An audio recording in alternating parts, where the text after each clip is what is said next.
I'm more excited about this interview than anything that's happening in my career in the last 10 years. Oh my God. This is it. This is the defining moment for me.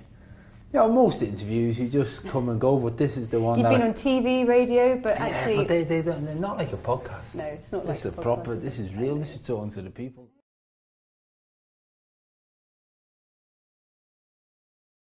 The conversation you first had with your wife, Melanie, when you first met her at college, I love that because, I can tell you want to ask me why. No, I was just going to say why, yeah. Because in writing that down, because that's like verbatim how it was. But it's word for word. I mean, you remember that conversation. Yeah, it's quite a short conversation, but it's still very.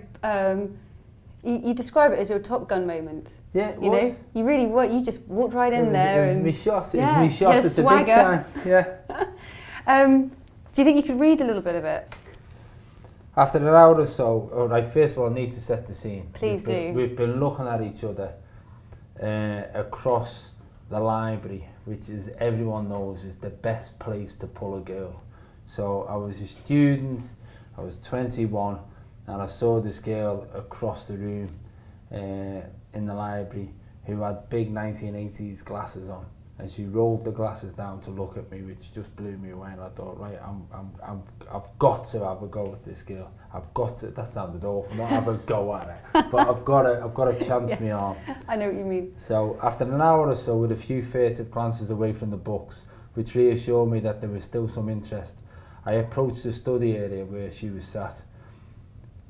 She raised her head from her notes and looked at me once again by peering over her glasses. Luckily, the study booth walls and a massive books in front of her hid my initial reaction to the look. You've got to read the book to see what my initial reaction was.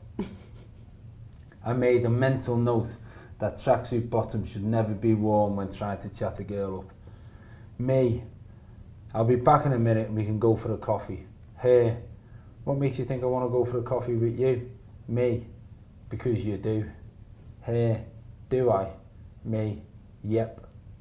I walked away and then didn't return for another 45 minutes. Then I took her for a coffee. Boom! Yeah, which I think is so good. You are literally like, that's it. Was that on purpose? 45 minutes? That was on just purpose. waited? That was going to go, all right, let's see. You are quite Jack the Lad. You Well, knew it. I was swinging it. I was playing it. Who's the daddy? Come on, sister.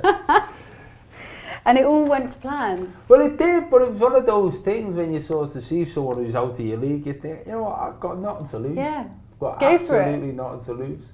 This is good advice for guys who are in the library. Yeah, who are peering out at their potential loved one. In fact, I saved something in here. When you see someone who is so far out of your league, why not try something straight out of the How to Be Cool in the guidebook?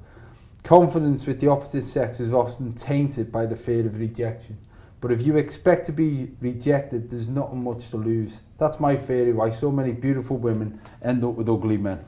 And it's true. Is this something you pass down to your sons? I keep on saying to my sons, look, you know, you're not ugly, but if you think you are, go and chase up good looking girls. Yeah, it's good. It's a good skill.